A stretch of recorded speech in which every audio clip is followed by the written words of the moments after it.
Eh bien bonjour à tous, on se retrouve ici, ça fait très longtemps, je sais, mais à culpa, vous avez le droit de m'engueuler. Ouais, donc on se retrouve ici, voilà, on va la refaire, pour une vidéo. Alors c'est une pré-vidéo, on va dire, c'est-à-dire que je voudrais aborder avec vous un sujet que je vais traiter plus longuement et plus sérieusement, certainement à la rentrée en septembre, puisque beaucoup d'entre nous sont en vacances ou vont être en vacances, et c'est un sujet justement qui se prête bien à un sujet de rentrée, à savoir le burn-out. Voilà, j'ai été sollicité par plus de personnes que je ne l'aurais cru sur la fin d'année. Alors moi je compte en année scolaire, quoi, mais bon, sur le mois de fin mai, juin, tout juin, même début juillet, par des personnes qui connaissent cette situation, le burn-out, qu'il soit réel ou que eux le ressentent comme ça, parce que c'est ça le plus important. C'est que ce soit un vrai burn-out reconnu ou une sensation, de toute façon, le résultat, malheureusement, c'est le même. Donc, je ferai une ou peut-être plusieurs, si c'est nécessaire, vidéos en liaison avec le burn-out. Et bah, vous connaissez un peu ma façon d'être, hein. J'aime bien prendre la température du sujet qu'on traite, donc c'est-à-dire revenir un peu sur les origines de la chose, sur ce que c'est réellement, mettre des mots là-dessus, et puis bien sûr, ben, toujours dans l'optique d'apporter un soutien, apporter des solutions, voilà, mettre en place, vous proposer des solutions. Alors, petite parenthèse, on entend beaucoup parler de problèmes avec des personnes qui exercent des médecines, enfin du moins non justement pas des médecines, qui ont des pratiques paramédicales, et qui ont mauvaise réputation, qui sont voilà, enfin qui sont un peu chassés en ce moment. Mais je vais vous dire, c'est normal. Je devrais pas dire ça, mais si en fait, c'est normal parce que dès lors qu'on est dans l'hypnothérapie, sophrologie, etc., tous ces domaines du bien-être, du développement personnel, on devrait avoir une éthique. Et je ne veux pas faire la leçon, hein, encore une fois, mais c'est vrai qu'on n'a pas le droit d'utiliser des mots comme je vais vous soigner, j'exerce une médecine parallèle, je ne sais quoi. C'est interdit. En aucun cas, nous ne sommes des soignants, nous ne sommes pas médecins. Et ça, je le rappelle très régulièrement pour ceux qui ont suivi mes vidéos. Voilà, on est là pour accompagner, voilà, apporter un soutien et trouver des solutions hors champ médical. Voilà. Mais dans les cas pathologiques, les plus lourds même, et même pathologiques tout court, on doit consulter un soignant, un médecin notamment, ou un professionnel. C'était la petite parenthèse. Et là, on touche aux limites de ce que nous on peut faire, parce que si malheureusement les maux ressentis dans un domaine comme le burn-out, ça compte, sont malheureusement pathologiques, il est nécessaire d'aller consulter un professionnel. Ça ne veut pas dire que lui tout seul trouvera la solution ou les solutions, parce que les médicaments ne sont pas toujours non plus la solution, mais nous, on a nos limites. Voilà, tout simplement. Après, dans l'autre sens, je trouve personnellement que la médecine aussi a ses limites. Ça, prendre des médocs à outrance, dans certains cas, et j'en fais partie, pas pour le bien-être, mais dans le domaine malheureusement purement médical, j'ai trouvé des limites aux soins médicamenteux. Voilà. Mais bon, je me suis un peu écarté, mais je pense que c'est important de vous en parler. Donc voilà, le burn-out, malheureusement, vous êtes beaucoup à le vivre, maintenant je le sais. Qu'est-ce que c'est? C'est simplement le fait d'être saturé par notre vie professionnelle, au point que ça impacte notre vie privée, au point que ça ronge et ça abîme notre personne dans sa vie privée, hors professionnelle en plus. Donc là, on est saturé, voilà, on est saturé par le travail, par des collègues, par des supérieurs. Donc ça s'exprime de quelle manière? Alors, ça va de l'anxiété, c'est-à-dire qu'on est anxieux au travail, sur notre poste de travail, mais on est anxieux d'aller au travail. Et on est anxieux de sortir du travail parce que on nous a mis dans la tête qu'on n'a pas fait assez, qu'on n'a pas fait ce qu'il fallait, donc il faudra vite revenir. Mais d'y revenir, ça nous rend anxieux. Et donc, on arrive au travail et les heures qu'on y passe sont anxieuses. Et quand on ressort, on n'a pas été aussi productif que ce qu'on attend de nous. Vous voyez? Donc, on continue d'être anxieux. Donc, on nourrit ce truc-là. Ça, c'est l'origine. L'anxiété, alors dans l'autre sens, l'irritabilité, ça veut dire qu'on va vite être réactif, être agressif peut-être, parce qu'on souffre nous-mêmes. Donc, on va renvoyer cette image. Dans les cas les plus graves, bien sûr, dépression. Et malheureusement, j'ai eu des témoignages de tentatives de suicide. C'est ce qui m'a amené à faire cette vidéo. Parce que je trouve ça vraiment terrible, quoi. Alors, ça peut être lié à l'environnement de travail. Il est des environnements stressants où on court après le temps, où on court après le chiffre, où une minute devient grave, où 1 € de plus ou de moins, c'est grave. Donc voilà, ça peut être l'environnement, ça peut être des collègues, ça peut être une hiérarchie.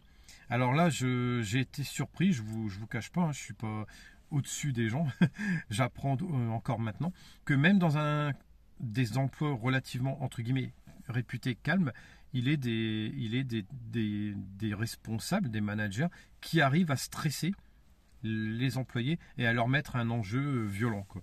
Donc ouais, ça m'a un peu choqué quand même. Et donc, ouais, je l'ai dit, ça c'est un truc vraiment qui m'a fait faire cette vidéo, c'est que ça peut aller jusqu'à des tentatives de suicide.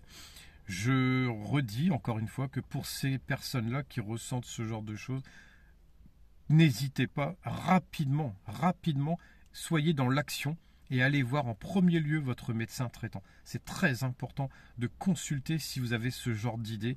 C'est très important certainement de vous extraire, ne serait-ce que pendant une période du travail.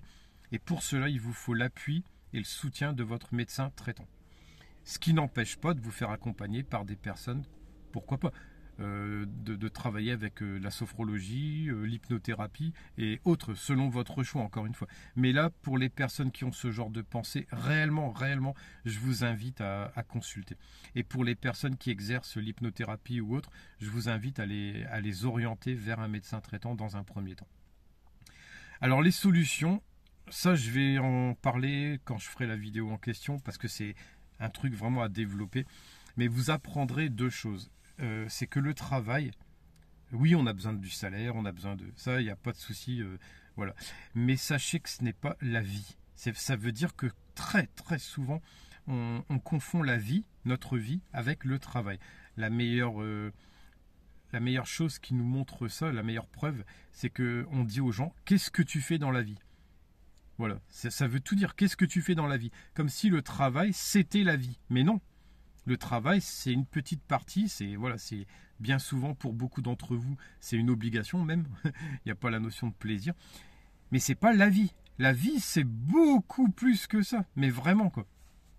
Donc voilà, ça, comprendre que le travail, finalement, c'est qu'un job. Et en fin de compte, il n'a pas tant d'importance que ça. Celui-là, en tout cas, celui qui vous rend anxieux, mauvais, n'a pas tant d'importance que ça. Et encore moins dans le contexte actuel. Là, je parle pour les Français, parce que je sais qu'il y a des Suisses qui m'ont contacté. Donc là, je n'ai pas les informations pour les Suisses, les Belges non plus. Mais actuellement, le marché du travail français, donc, il est hyper favorable. Il y a du boulot à fond. Donc, c'est très facile de changer d'entreprise, très facile de faire une reconversion. Quand vous aurez compris ça, le travail et donc les gens toxiques autour de l'emploi n'auront plus de portée sur vous, n'auront plus de prise. Donc comprenez bien la place du travail, c'est pas la vie. Voilà. La deuxième chose, bien sûr, je pourrais vous parler de méthodes de relaxation, de respiration. Tout ça, on va le faire, on va en parler. Mais là, c'est une petite vidéo vraiment pour commencer à vous détacher un peu, quoi. La deuxième chose, ayez, si vous l'avez, c'est bien, mais sinon trouvez une activité, quelque chose qui vous pousse à vous réveiller, quelque chose que vous êtes pressé de retrouver. Ça peut être une activité sportive, ça peut être une routine quelconque, ça peut être même un truc simple, hein, des fois. Mais voilà, trouver une activité. Moi, en ce moment, c'est beaucoup la peinture. Voilà, la musique, bon, elle a toujours fait partie depuis des années. J'aime jouer de la musique. Voilà, j'aime étudier des morceaux de plus en plus compliqués. Ou des fois de revenir à des choses simples. Mais la musique, la peinture, me concernant depuis 2 ans maintenant, la peinture. Mais voilà, ça c'est moi, voilà. Trouvez vos propres centres d'intérêt. Si vous n'en avez pas, trouvez-en, parce que vraiment ça vaut la peine. Si vous en avez, essayez d'aller beaucoup plus loin dans votre passion, d'aller chercher le niveau que vous n'avez pas jusqu'à maintenant, que vous avez peut-être rêvé d'avoir. Bah, c'est l'occasion, investissez-vous là-dedans et vous verrez à quel point vous serez heureux d'aller au travail et de sortir du travail pour vous offrir le droit à cette passion. Ça, c'est une phrase un peu, voilà. Mais je vous expliquerai tout ça vraiment dans ma prochaine vidéo. Voilà, c'est tout pour le moment. Très très content de revenir parler aux personnes qui suivent cette chaîne. Et je sais qu'il n'y a pas tant de vues que ça, du moins sur certaines vidéos, mais que depuis deux des vidéos que j'ai faites, il y a eu vraiment un afflux de gens qui m'ont contacté par mail notamment et ensuite par téléphone.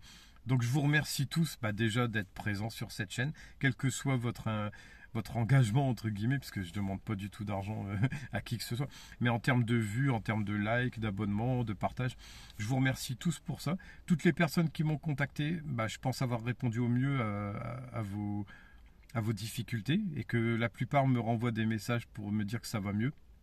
Voilà, avec bien sûr mes moyens à moi. Voilà, encore une fois, sans prétention. Écoutez, n'hésitez pas à liker, bon ça c'est si vous aimez, hein. Ou alors mettez un non j'aime pas du tout.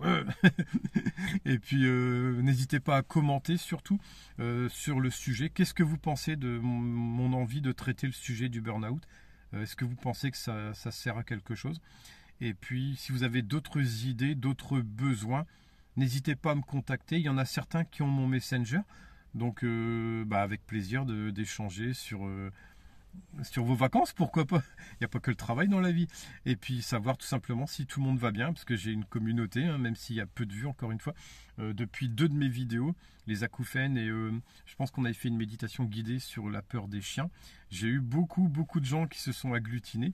Donc n'hésitez pas, toutes ces personnes, et puis les nouveaux, ceux qui ont envie, ou les anciens qui voudraient me recontacter, n'hésitez pas, ça me sera avec plaisir. Même si ça fait longtemps, ça me fera plaisir de vous parler, de prendre des nouvelles, d'avoir de vos nouvelles. Et bien entendu, c'est le but premier de la chaîne, d'apporter mon soutien pour les personnes qui en ont besoin, avec plaisir.